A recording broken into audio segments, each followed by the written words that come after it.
I'm Cynthia and welcome to The Dinner Fix, where I help answer the question, what's for dinner?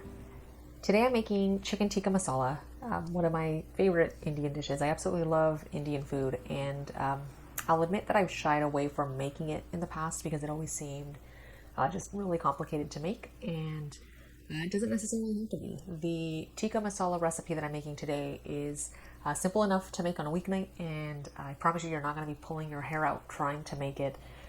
It's a tomato-based curry that, well, if you're not familiar with it, it's a tomato-based curry that's seasoned heavily with ginger, with garlic, coriander, cumin, all things I love, and all things that are really easy to find.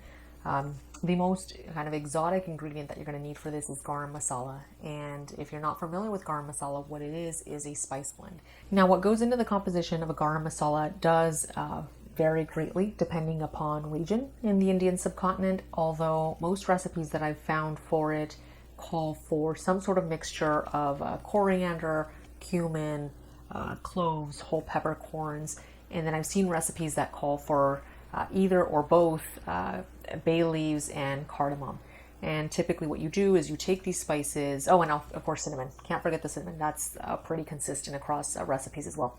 But at any rate, what you typically do is you take all those spices, you toast them lightly in a dry skillet, and then you grind them up. And the resulting powder is garam masala. Now, considering that that doesn't take more than really 5 minutes to make, and you may already have a lot of those spices already in hand, I strongly urge you to make your own garam masala.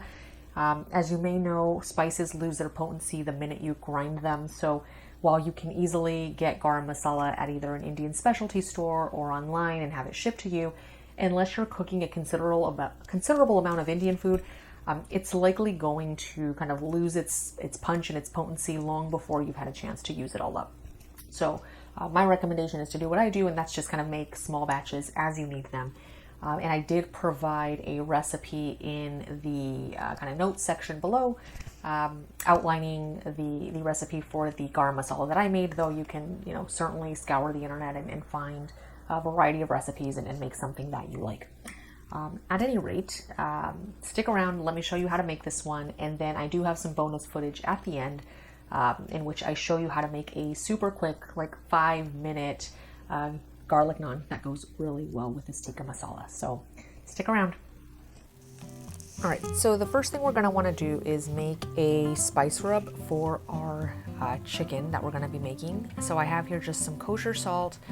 I'm going to add a little bit of cumin, and this is just ground cumin, and then some ground coriander.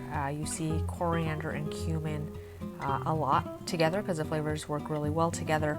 And then finally some cayenne pepper, and we're just going to give that a stir, mix it thoroughly, and then we're going to just set that aside. Now I have here some boneless, skinless chicken breast, and what I've done is I have trimmed these and then I filleted them so that they're in even thickness, and these are probably about a ½ inch thick, and we just want these to be an even thickness to ensure that they cook evenly. So we're going to take our spice mixture, we're going to sprinkle it over our chicken, and we're going to use all of this spice mixture, and we're just going to rub it all over the chicken to ensure that it is all evenly coated. So just kind of rub that in, get it in all the nooks and crannies, and then we're going to just allow this to marinate for at least 30 minutes and up to an hour. So we'll just move this into the fridge while we continue with the rest of our recipe. Let's move on to our sauce. I have here just a kind of medium-sized pot to which I've added some vegetable oil, and you can see that's pretty hot, it's shimmering. So at this point we're going to add some chopped onion to this, and we're just going to cook this onion down until it's tender. It begins to kind of get a nice golden color but isn't quite brown. So you're going to want to keep an eye on this, stir it often, but you don't have to stir it constantly. Again, just until you get some nice color on it and the onions are translucent. And that should take about 6 to 8 minutes. That's looking pretty good. We're 6 minutes in, so at this point we're going to add some tomato paste. This is a tomato-based sauce, and tomato paste is going to give it a really yummy, robust flavor. And then this is where we're going to employ the use of that garam masala that I was talking about earlier on. So we're just going to sprinkle that in.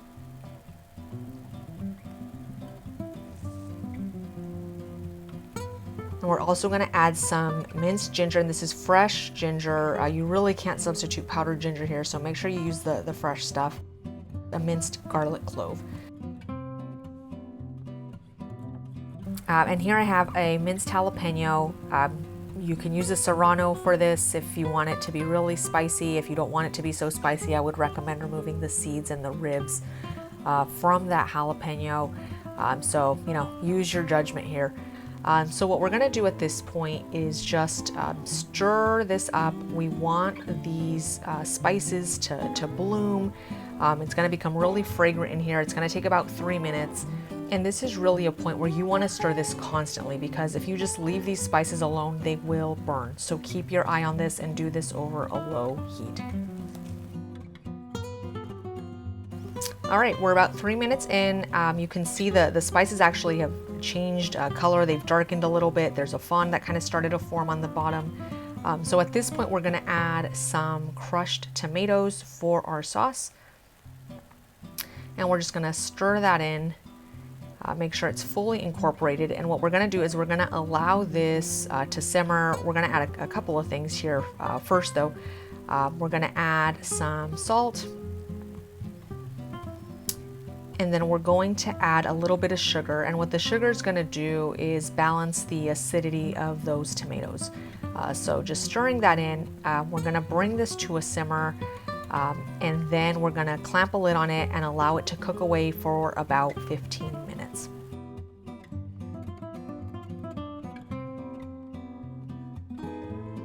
Moving right along, we're going to make a kind of yogurt based marinade for our chicken. So I have here, this is just a tub of plain Greek yogurt. Doesn't have to be Greek yogurt, just any plain yogurt will do. I'm adding a little bit of vegetable oil to this. And then we're going to add some more ginger. So keeping that ginger flavor going, and again, that's fresh ginger that we're using. We're gonna add some more garlic. So mimicking a lot of the flavors that are in our sauce. And we're just gonna give this a stir. And what we're gonna do is we're going to coat our chicken with this yogurt before we cook it. So bringing back those chicken breasts that we had sitting in that spice rub earlier, we're pretty much just gonna kind of dunk this in here. And because the yogurt isn't like runny, it might be a little difficult to achieve this. You know, don't be afraid to get messy here. If it's easier, just go ahead and use your hands. But really what we want to do is ensure that our chicken is completely coated in this yogurt mixture.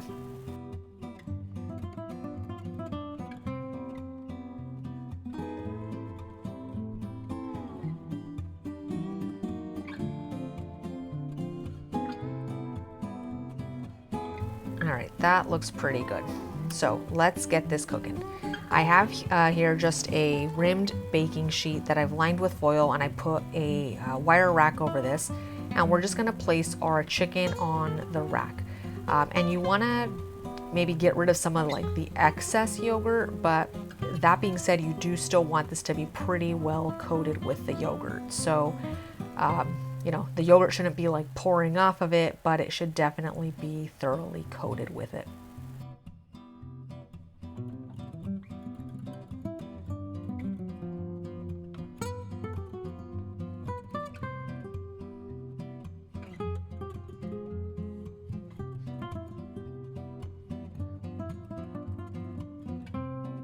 All right, that looks pretty good.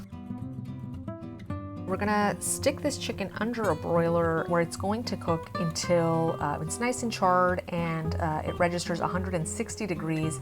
That's gonna take about 10 to 18 minutes. Now we're halfway through the cooking point at this point. As you can see, it's kind of started to char in some parts. We're gonna go ahead and give this a flip. This is obviously nowhere near being done, but we do wanna flip this to ensure that it gets nice and browned and charred on both sides. All right, so this is what it's gonna look like when it's done. As you can see, it's clearly browned, it's charred. I'm gonna go ahead and take an instant read thermometer. I'm going to take the temperature on this just to make sure that it's done. And again, we're looking for 160 degrees to ensure that this is cooked, which this appears to be. So we're done. This is good. So I'm just gonna transfer this to a cutting board, and then I'm gonna allow this to rest for about 5 minutes, after which point I'm gonna just chop the chicken up into 1-inch pieces and add it to our sauce. All right, so sauce has been simmering away for 15 minutes. It smells amazing. I'm gonna add just a couple of finishing touches to the sauce. First, some heavy cream, and this is gonna give the tikka masala kind of that distinguishing kind of pinkish, orangish hue that most of you probably associate with tikka masala. So we're just gonna incorporate that fully.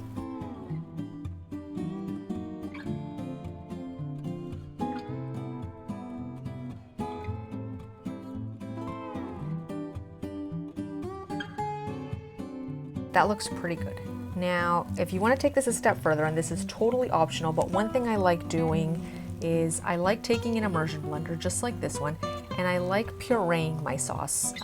I don't like kind of getting chunks of jalapeno and chunks of onion and kind of the chunkiness of the tomato. I like a smooth sauce. It's what I'm used to getting at Indian restaurants. So, you know, again, this is optional, but this makes quick work of it. All right, now we're gonna add that chicken, and you can see that I've cubed that up. It looks really, really yummy. I'm very excited to eat this. And we're gonna add, this is just some fresh chopped cilantro. It's gonna add really yummy, bright flavor to it. And then we're just gonna stir this in. And mind you, I'm doing this off the heat. Though I am on the stovetop, I'm not cooking this further. This is pretty much done at this point. You have officially made tikka masala. Only thing left to do at this point is to plate and eat, of course, most important part. To plate this, I just like serving it over some simple steamed white rice, garnished with a little more chopped cilantro. I also make a simple 5-minute garlic naan, which if you stick around, I'll show you how to make, but this is done. Enjoy. Now to make the garlic naan, I have just some store-bought naan. I know not super authentic, but I'm not gonna make naan, at least not on a weeknight, from scratch. So I'm just brushing this with a little bit of vegetable oil using a pastry brush. And then I'm gonna take, this is just some minced garlic, a couple of cloves that I minced finely, and I'm just gonna spread this evenly all over the naan, kind of rub it in to make sure that it adheres. And then we're just gonna stick this in a broiler for about 5 minutes until it becomes nice and golden brown. So 5 minutes in, it's gonna look a little bit like this. You wanna keep an eye on it because it will burn pretty quickly if you're not careful. But you can see this has got some nice color on it. The garlic hasn't browned, so we're just gonna garnish this with a little bit of that fresh cilantro. And this is ready to serve.